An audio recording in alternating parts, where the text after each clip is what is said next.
আজকে চলে আসলাম দীর্ঘ কয়েকদিন আগে বলতে মানে ১ থেকে ১.৫ মাস আগে যে আমরা বিছন উৎপাদিত করছিলাম মানে ধান গাড়ার জন্য সেইগুলা আজকে রোপণ উঠার জন্য গেছিলাম। আসসালামু আলাইকুম।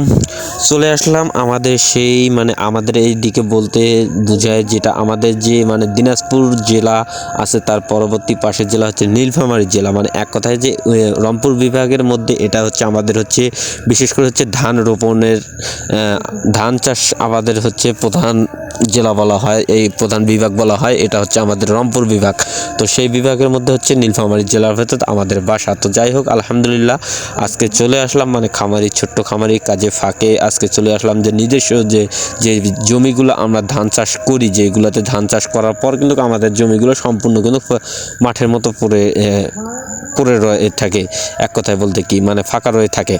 তো যাই হোক আলহামদুলিল্লাহ সেই যেগুলাতে আমরা ধান রোপণ করি সেই ধান রোপণ করার জন্য যে আমরা কিছুদিন আগে আপনাদের মাঝে একটা ভিডিও দিছিলাম যে আমরা কিভাবে বীজ রোপণ করি, বীজ ফালাই, বীজ থেকে চারা গাজায়, তো সেইগুলা আমি আপনাদের মাঝে দিছিলাম। তো যাই হোক তার মাঝে যে দেখবেন যে আমরা যে বীজগুলো ফালাইছি, বীজ ফালার পর এরকম অনেক মানে বীজ রোপণ হয়ে গেছে আলহামদুলিল্লাহ, ছোট ছোট চারা হয়ে গেছে। এই চারাগুলো প্রায় আমাদের আঙ্গুল দিয়ে নাপে যদি হয় তাহলে প্রায় হবে একটা করে মতো প্রায় হবে। তো যাই হোক অবশেষে আলহামদুলিল্লাহ আমি, আমার চাচা, দুই চাচা, আমার দাদা, আলহামদুলিল্লাহ আমরা 4জন মিলে চলে আসলাম। আমাদের যে ভুঁই মানে এক কথা ভুঁই কাদা হয়ে গেছে, মানে ভুঁই একবার উপযুক্তভাবে কাদা হয়ে গেছে যেন এখন মানে সর্বশেষ কাদা করছে যেন এখন যে মানে মই টই দেওয়ার পর আমরা যেন ধান রোপণ করতে পারি। তো সেই সিস্টেমে করার শেষ সম্পূর্ণ কাজ ভুঁইয়ের ওইদিকে।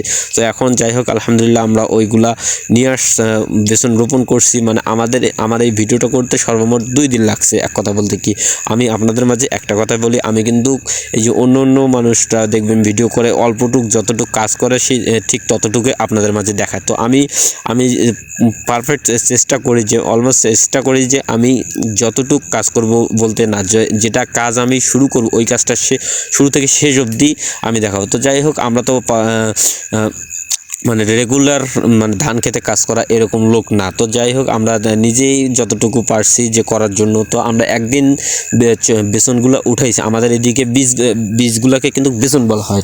তো সেই বেসনগুলো আমরা একদিন ধরে উঠাইছি, মানে ওখান থেকে তোলার পর আমরা নিয়ে আসছি ধান রোপণ করার জন্য। তো যাই হোক আলহামদুলিল্লাহ ওখান থেকে কালকে ওইগুলো রোপণ উঠাইছি, তোলার পর আমরা আজকে নিয়ে আসছি বীজ রোপণ করার জন্য, বীজ গাড়ানোর জন্য। বীজ গাড়বো আমরা, যে চারাগুলো হয়েছে সেই চারাগুলো এখন লাগাবো আমরা সেই সিস্টেমে। তো যাই হোক যেভাবে আমরা লাগাই তো আপনারা দেখবেন মানে অনেক জায়গায় আমি দেখছি যে তারা মানে এক কথায় যেভাবে গম চাষ করে বীজ ফালাই দিয়ে যায় কিন্তু এইভাবে কিন্তু ধান আমরা কিন্তু সেই সিস্টেমটা করি না। তো যাই হোক আমরা প্রথমে বীজ লাগাই, বীজ থেকে চারা উৎপাদিত হয়, চারা আনে, তারপরে কাদা করা, তারপর আমরা লাগাই। তো যাই হোক আলহামদুলিল্লাহ আমি আর একটা বিষয় আপনাদের মাঝে না বললেই নয়। তো দেখেন আমার দাদা এই বয়সে আসার পরও এখনও আমাদের সঙ্গে যতটুকু হেল্প করতেছি, যতটুকু হেল্প বলতে কি আমরা যেটা বুঝতেছি মানে পারফেক্ট আমার দাদা এইগুলো কাজ সম্পূর্ণ করতেছে একাই মনে হচ্ছে, এরকম আমরা ওনাকে বোধহয় জাস্ট একটু হেল্প করতেছি আমরা, এটাই মনে হচ্ছে। তো যাই হোক উনি এই বয়সে আসার পর যে এত খাটাখাটনি করতেছে তো আল্লাহ পাকের উপর লাখো শুক্রিয়া আলহামদুলিল্লাহ আমি যা বলি। তো আমার দাদা এতভাবে খাটাখাটি করতেছে, তো আল্লাহ ওনাকে সুস্থ রাখুক সারাটা জীবন, যতটা জীবন উনি বেঁচে থাকে ততটা জীবন আল্লাহ ওনাকে সুস্থ রাখুক। তো ওনার সঙ্গে আমি, আমার চাচা, দুই চাচা আর আমার একটা চাচা তো ভাই মানে বর্তমানে যে এখন ক্যামেরাম্যান হিসাবে আছে সেই 3 কজনে মিলে আমরা আজকে সেই ভুঁইগুলো রোপণ করার জন্য চেষ্টা করতেছি। তো যাই হোক আলহামদুলিল্লাহ তো আমরা মনে করেন এইগুলা এইভাবে রোপণ করার পর আমরা এরপরে অনেক খাটাখাটি করব, সার দেব, ইউরিয়া দেব, অনেক কিছু দেওয়ার পর মানে নেলার আগাছা পরিষ্কার করব, করার পর ধান বড় হবে, তারপর আমরা কাটার পর আবার কিন্তু ধান আমরা সেই আমরা চাল করব, ধান থেকে চাল করব। তো সকলে আমার জন্য দোয়া করবেন, আমি যেন এই ছোট্ট পেজটা, ছোট্ট খামারটা এগিয়ে নিতে পারি। সকলে আমি এই আশায় আপনাদের কাছে দোয়া চাচ্ছি। আর সকলে আমার ভিডিও দেখতে আলহামদুলিল্লাহ বলেন। আসসালামু আলাইকুম ওয়া রাহমাতুল্লাহ।